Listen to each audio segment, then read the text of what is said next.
Hi കൂട്ടുകാരെ, നമ്മൾ ഹോട്ടലിൽ നിന്നൊക്കെ ഇഡലിയും ദോശയൊക്കെ കഴിക്കുമ്പോൾ ഒരു ചുവന്ന കളറിലെ ചട്നി ഇട്ടാറില്ലേ? അതുപോലത്തെ ഒരു ചട്നിയാണ് ഞാനിവിടെ ഉണ്ടാക്കാൻ പോകുന്നത്. അതിനായി ഒരിടത്തരം സവാള എടുത്തു വച്ചിട്ടുണ്ട്, 3 കാന്താരി, അല്പം വാളൻപുളി, 1.5 ടീസ്പൂൺ മുളക് പൊടി, 1/4 ടീസ്പൂൺ മഞ്ഞൾപ്പൊടി. ഒരു ചട്ടി അടുപ്പിൽ വെച്ച് 1.5 ടീസ്പൂൺ വെളിച്ചെണ്ണ ഒഴിച്ച് അതൊന്ന് ചൂടാകുമ്പോൾ അരിഞ്ഞു വെച്ചിരിക്കുന്ന സവാളയും കാന്താരിയും ഇട്ട് നല്ലതുപോലെ വഴറ്റുക.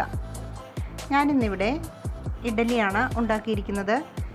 ഇതിൻ്റെ കൂടെ കഴിക്കാൻ വേണ്ടിയിട്ടാണ് കേട്ടോ ഞാൻ ഈ ചട്നി ഉണ്ടാക്കുന്നത്.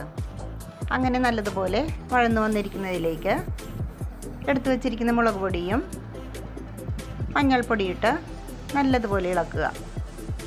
എന്നിട്ട് നല്ല മൂത്ത മണം വരുമ്പോൾ നമ്മുടെ ചമ്മന്തിയൊക്കെ അരക്കുന്ന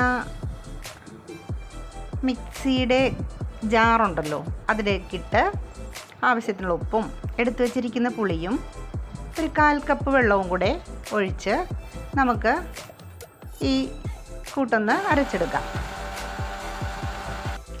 വേറൊരു ചട്ടി അടുപ്പിൽ വെച്ചിട്ട് 1 ടീസ്പൂൺ വെളിച്ചെണ്ണ ഒഴിച്ച് ഒരല്പം കടുകും കൂടി പൊട്ടിച്ച് അരച്ചു വച്ചിരിക്കുന്ന കൂട്ട് അതിലേക്കിട്ട് നല്ലതുപോലെ ഇളക്കി ഒന്ന് ചൂടാകുമ്പോൾ നമുക്ക് ഇഡലിയുടെ കൂടെയോ ദോശയുടെ കൂടെയൊക്കെ കഴിക്കാവുന്നതാണ്. എല്ലാവരും ഒന്ന് ട്രൈ ചെയ്യണേ.